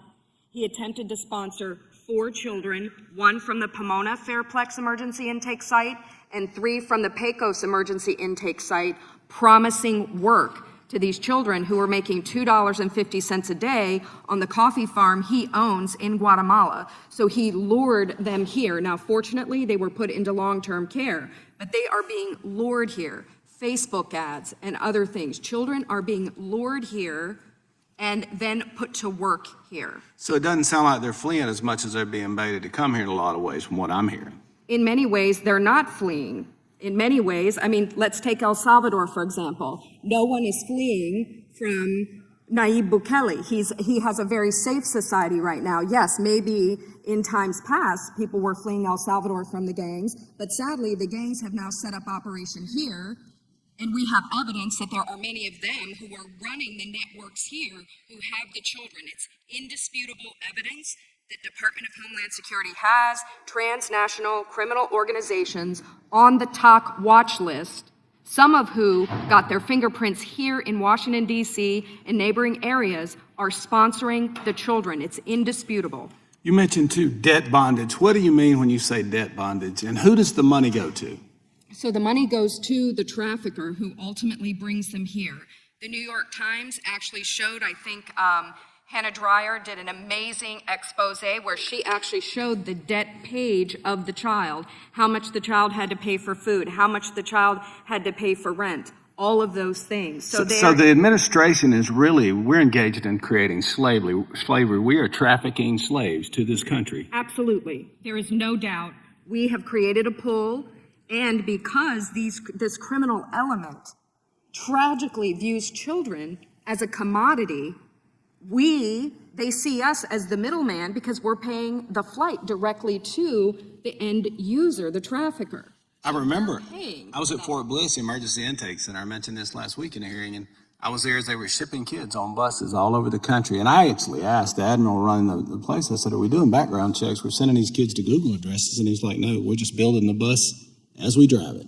And so they were just shipping children, American taxpayers, basically. We're trafficking children. Yes. And making the cartel wealthy in the process and creating a bunch of minors in bad situations. Yes, going back to 2014, which was astounding to me because I did not know when I deployed for this mission that one child had ever been trafficked through the program. So the horror when someone sent me the 2016 Senate report, I'm sitting there on the Pomona site seeing all these strange things and all these multiple sponsors at multiple addresses trying to collect these kids from multiple sites. And I read the report and I thought, which side am I on? Right. Which side are you on? Which side? Because we know about trafficking all the way back then, how teens were lured from Guatemala, put in slave labor conditions where they were held sometimes at gunpoint and their families were threatened to be killed. So I've got about 45 seconds. Thank you for being a whistleblower. I guess they didn't treat you very nicely when you blew the whistle out. No, they did not. They threatened me with investigation. They walked me off the emergency intake site and they took my badge. My agency, thankfully, I work for the Council of the Inspectors General. I'm not here in that capacity, but they actually offered to send agents to retrieve me, to escort me home because they were concerned for my safety. It's a terrible thing when you blow the whistle and to try to save children, and then you are retaliated against for trying to help. HHS did everything they could to keep all of this silent. Let me ask one more question. You said these kids, that they talk about always sending them to their moms and their dads. You're saying they hand them a piece of paper and tell them this is your mom and this is your dad. Is that what I gathered from the testimony? Well, as they're making their journey, that happens, but then also the case managers who are not law enforcement, right? They're not investigative. They are receiving documents, photographs of documents on their WhatsApp phone. And there's a perfect example, a 20-plus-year-old man sponsored what we believed was his sister, who was only 16 years old. He submitted a birth certificate for himself and her as brother and sister. And then, about 10 days after she's released, we see she's for sale on his WhatsApp page. You know, her shirt is buttoned down to her navel. She's all made up. The documents, there is no one at HHS vetting the children who is That's where we need law capable to enforcement. determine. I'm out of time. Mr. Chairman, I yield back. Thank you. Mr. Chairman, I have a unanimous consent request. State the request. Thank you, Mr. Chairman. I would like to seek unanimous consent to enter into the record two articles, one from Slate Magazine. Nayib Bukele is Latin America's first millennial dictator, and another one from CNN. While Salvador's president, Nayib Bukele, wants everyone to know about his new prison. This one actually talks about how he went and conducted secret talks with the MS-13 leaders in prison, and wanted, essentially was looking to release those gang members. Just wanted to make it clear that we're not talking about a country that has a benevolent government. Thank you, Mr. Chairman. The lady is recognized making that as consent request, not a speech. Mr. Cicilline. Thank you. In just the first 4 months of 2023, U.S. officials have encountered more than 70,000 unaccompanied children. These children, some of them too young to even fully understand where they are some of the most vulnerable people to go through our immigration system. They desperately need to be shown care and compassion, the same that we should want for any of the children in our own lives. And instead, as we know, they're increasingly being put to work in illegal and unsafe jobs, or even worse, sent back into unsafe conditions or human traffickers. We cannot allow this to happen. But what do our Republican colleagues propose we do about this? Just recently, my colleagues across the aisle passed out of this committee a bill which guts existing protections for unaccompanied children and blocked efforts to allow government-provided lawyers to represent these children at hearings. Simply put, they are making an already complex problem worse. And I know every single Democrat on this side of the dais is ready to do all that we can to improve this effort and ensure that we have the federal resources devoted to ensure that no children are forced to work illegally or in the hands of anyone they shouldn't be. And so I want to ask you, Mr. Kerry, first, we all recognize that more has to be done to protect these vulnerable children. What authorities do you suggest Congress give to help these children? And would government-provided counsel, for example, be helpful to protecting children released to sponsors? What sort of role could an attorney play? And do you think legislation that our colleagues just passed that bans the government from providing counsel to unaccompanied children would result in more exploitation of children or less? I certainly think it would provide more exploitation. When children are in touch with an attorney, they are in regular touch. It ensures they show up at their hearings, determining whether they have a claim, whether their lives were in danger in their country of origin.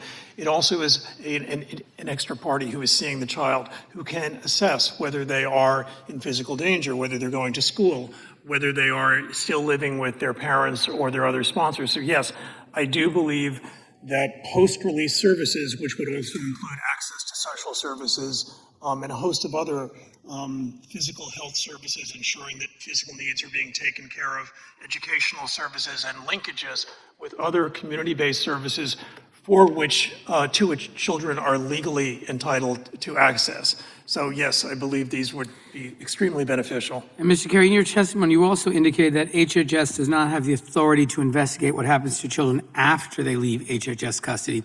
What agencies do have the authority to investigate those who might put children in exploitative or dangerous working conditions? Are there?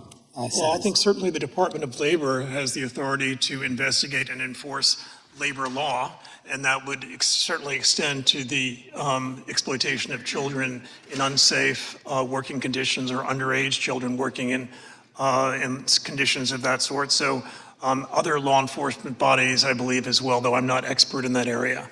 So what can Congress do to ensure that the Department of Labor, as an example, has what it needs in terms of resources to go after employers who put children in any kind of danger? Well, I co-authored a piece in Slate with a colleague who's a labor law expert about a month ago. And as she determined, the research that she showed the Department of Labor is very much underfunded. So the ability to inspect and enforce labor law is, I gather, quite limited. So certainly funding to that body to enable it to investigate and prosecute would, I believe, be a critical factor in reducing the potential for exploitation of children. And finally, in light of that statement you just made, our colleagues are about to pass a proposal to deal with the default of the United States, where they're proposing massive cuts, a 22% cut, in fact, on HHS, the Department of Labor, the Office of Refugee Resettlement. So rather than increases, they're going to be very serious cuts. How would those cuts, which they're going to vote for this afternoon or tomorrow, how would those impact the catastrophe that we've heard about with respect to unaccompanied minors? Well, I believe that the expansion of post-release services, which is underway and hopefully will be funded, would be a critical element in expanding the protection of children beyond the point at which ORR has the authority to do so. So that is moving forward and has expanded in recent years since my departure. Those include mental health services, social work support, physical health services, educational and other community-based services. I think all of these enhance the protection of children beyond the extent that ORR is able to do so. So I think cutting back those services, I think inherently increases the threat to children in society writ large. So. Thank you. I yield back, Mr. Chairman. I'll now recognize myself for 5 minutes. First, Ms. Rodriguez, on behalf of the committee, I apologize for the personal attack that was hurled your way and the vile insinuations. That has no place in this committee. Ms. Vaughn, I want to nail down this question of 85,000 children being simply lost by the administration. We're told that's okay, they're just not answering their phones. What does it actually mean to lose track of these children?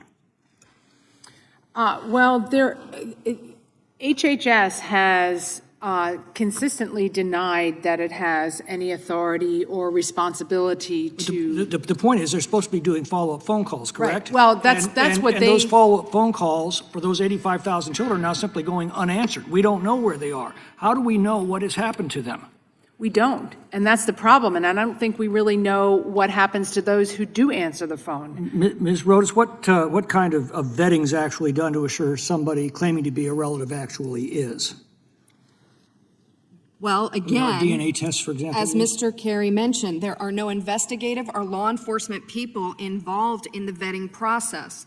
In my experience with what I witnessed at the Pomona Fairplex emergency intake site, case managers were receiving photographs of documents.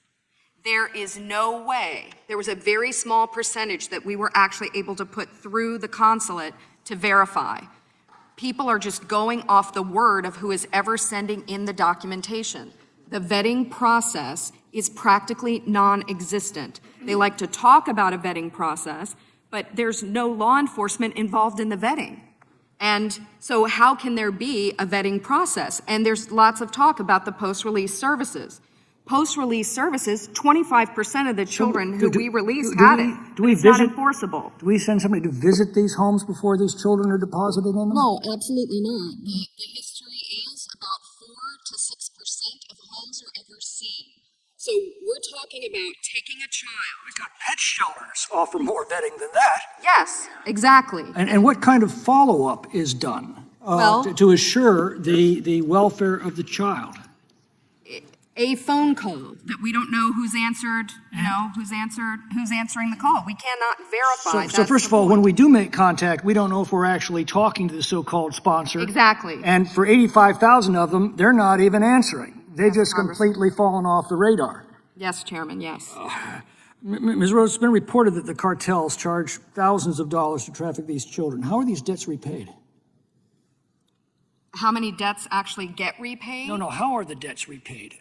By working and sometimes in slave labor. There was an example when Project Veritas went and knocked on doors in some of the hot spots that I gave them. A 16-year-old girl said she's being pimped by her sponsor, who claims to be her aunt. But the little girl says, I don't know, I've never met her. Ms. Rodriguez, you heard similar stories in Texas, is that correct?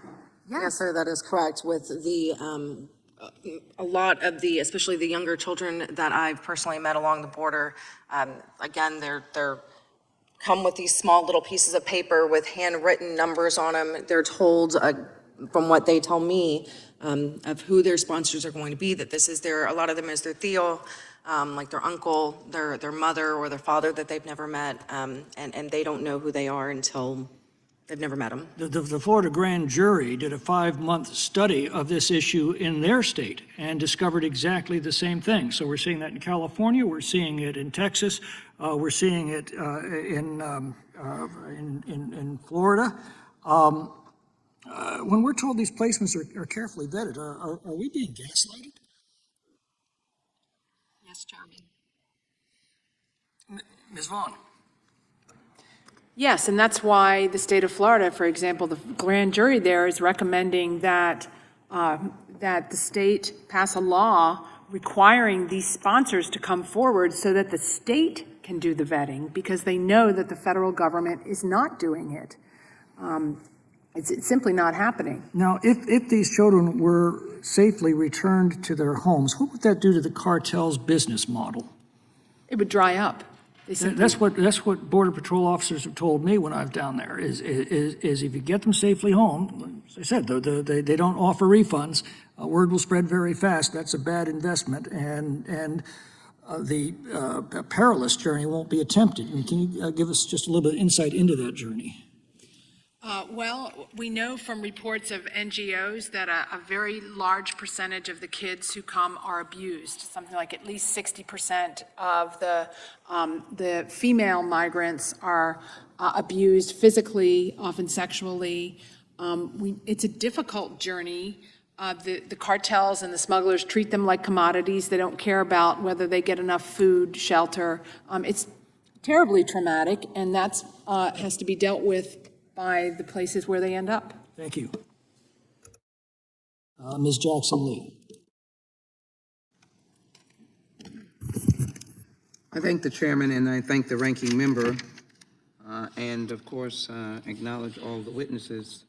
There are many of us who have lived through this in real time. I have been in the Congress since a number of legislative changes, and as well the lawsuits that resulted in the settlement, the Flores Settlement Agreement from 1997 and the Homeland Security Act of 2002 and the William Wilberforce Trafficking Victims Protection Reauthorization Act of 2008. And so we've seen the effort to be responsible to the children. I do want to set the record straight, is that during the entire 4 years of the Trump administration, when they abusively took children and separated them from families, it has taken the Biden administration to this time and continuing to try and reunite those families. There was no effort by the past administration to reunite the children. So I think, though it is not attributable to the witnesses, this is a misstatement of this hearing, and I would prefer that we had appropriately named hearings, because I don't think anyone can document the Biden border crisis, exploitation of unaccompanied alien children. I'm not sure if they're trying to suggest the president is exploiting them, or innocent workers are trying to exploit them. I'm not sure what that phraseology means, but I think we need to be precise in what we are speaking of about the abuse of children. I abhor the abuse of children. I have been at the border and I have held unaccompanied children, desperately sent because they come from desperate circumstances. And the whole question of reuniting, or if they can just safely return. Some of these children leave places that no longer exist.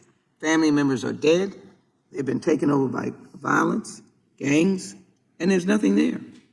And so I do think it is important that we stand up a system that respects, coddles, nurtures, and protects these children. So I'm going to start off, Mr. Carey, discussing the 85,000 lost children. I know that you're not in government now, but you've served before. And you know that the New York Times wrote a detailed article with some very concerning allegations related to unaccompanied children, unlawfully working in some very dangerous conditions. The article also talked about how the Office of Refugee Resettlement did not know the whereabouts of about 85,000 unaccompanied children who've been released to sponsors since the Biden administration began. Many outlets and some of my colleagues have latched on to this headline to say that the Biden administration has lost 85,000 children. Let's start with the most important question, but I do want to say this. You were in the Obama administration. Children have been unaccompanied. We saw processes being utilized, not perfect, because in trying to settle children, I know for sure being at sites where you wanted to make sure the children were going to loving relatives or someone that was going to care for them. In the course of securing sponsors, upon sponsors showing up, and some of these sponsors were the ones that were on the little notes that the children had with a phone number. And so those who are dealing with these children were only trying to get them where they need to be. Again, I reiterate the fact that the children under Trump were snatched away from their families purposely to discourage them from coming. Can you explain why they're not in fact lost? And my time is short, so I'm just gonna, and did this same issue also occur during the previous administration? Would you answer that, please? Yes, thank you.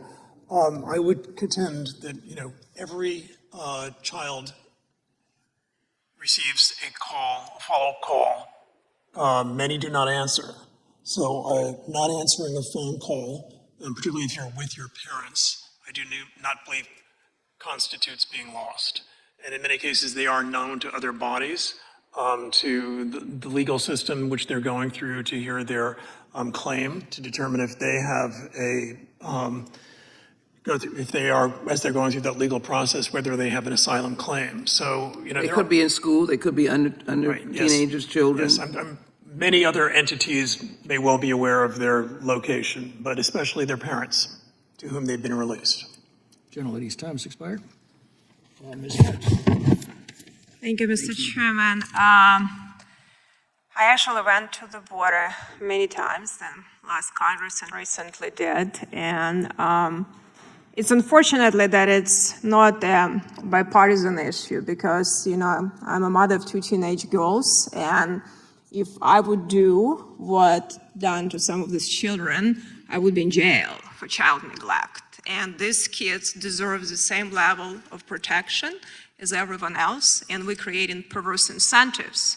And unfortunately, I think the pendulum has swung too far with this administration because they really wanted to quickly push kids out of care, that they don't have overwhelmed shelters versus worrying about safety. Because when several years ago to Texas, some of the shelters, and I think people who work there was very disturbed that proper background checks were not used, and COVID was used as a pretense to do that. And I don't know, Ms. Rodgers, if you're aware or not, or any of you that did it stop because we don't have COVID pandemic now? Is it still did background check? I mean, it was inexcusable to use COVID and not really to worry about safety of the children. But if this guidance and this field guidance is still in place, so now they're doing better checks, are you aware, any of you?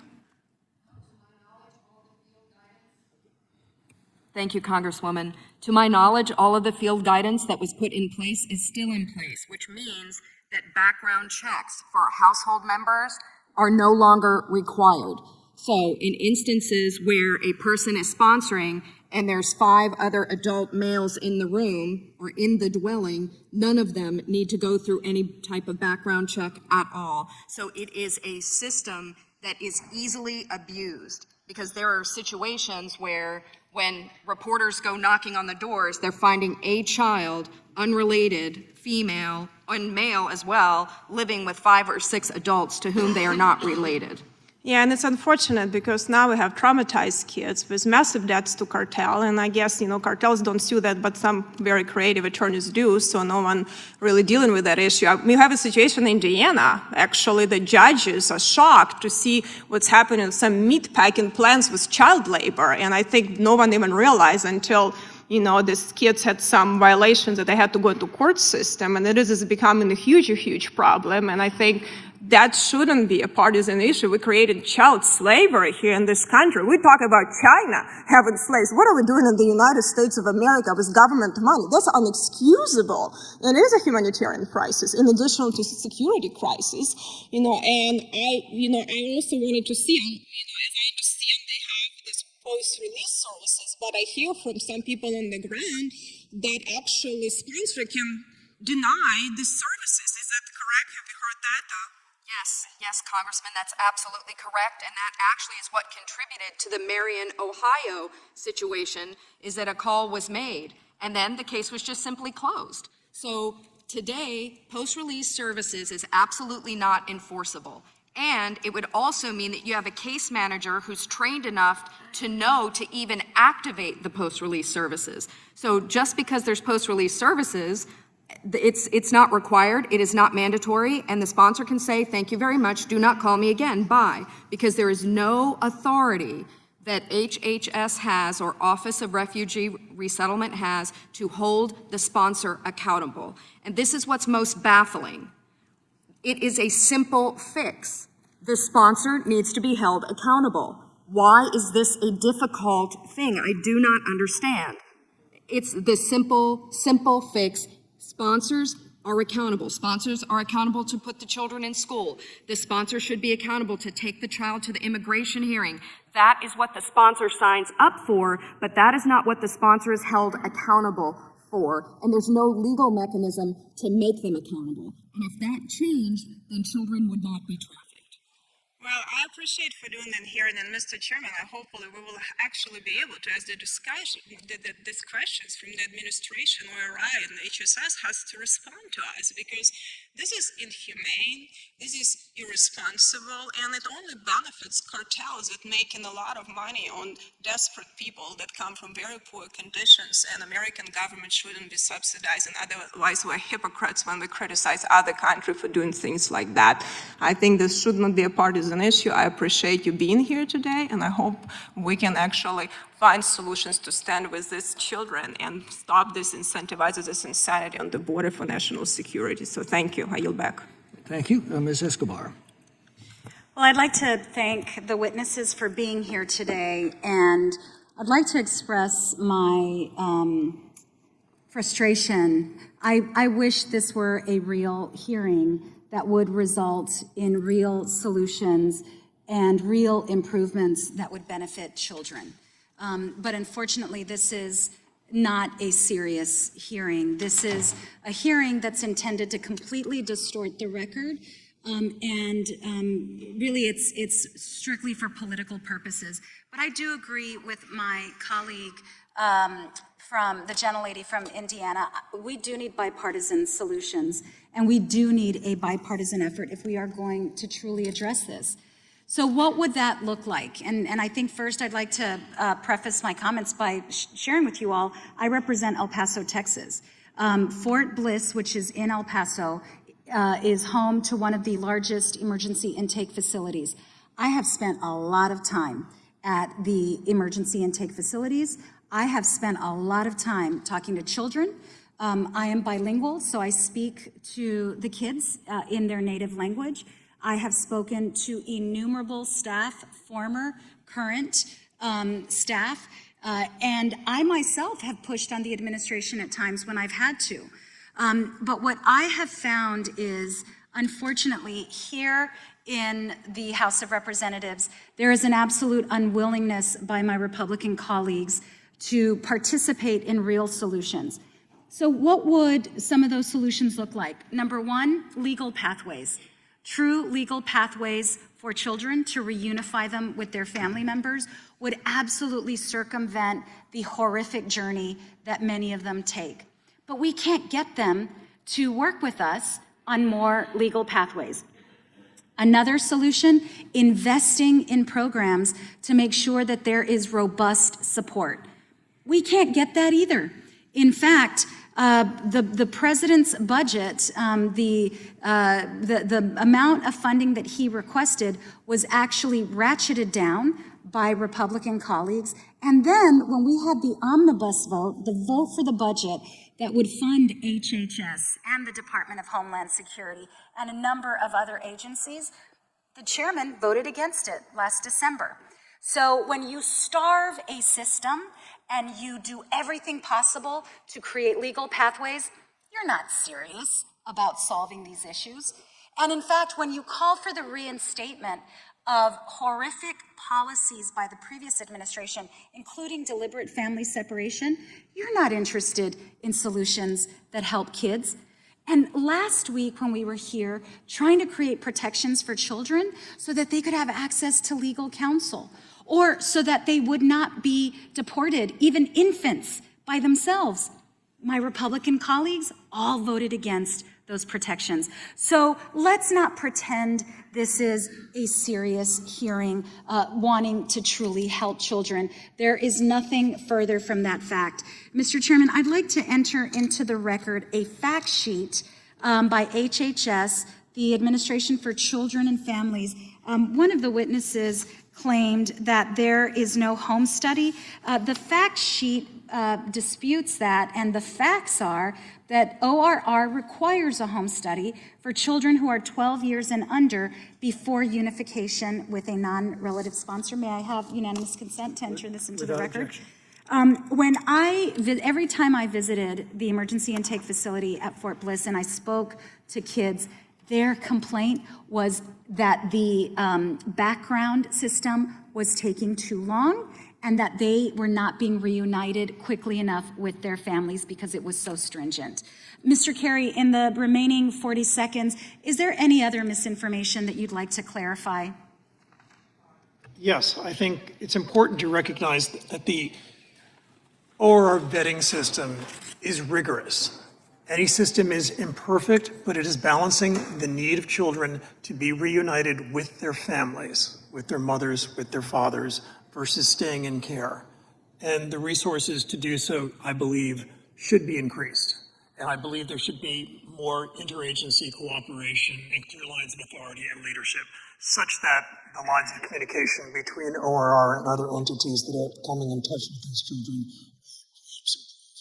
Thank you for those real solutions. That's what we should focus on, and it should be bipartisan. I yield back. Great, thank you. Seeing no other members seeking recognition, that concludes today's hearing. I want to thank our witnesses for appearing before the subcommittee today. Without objection, all members will have 5 legislative days to submit additional written questions for the witnesses or additional materials for the record. And without objection, the hearing is adjourned.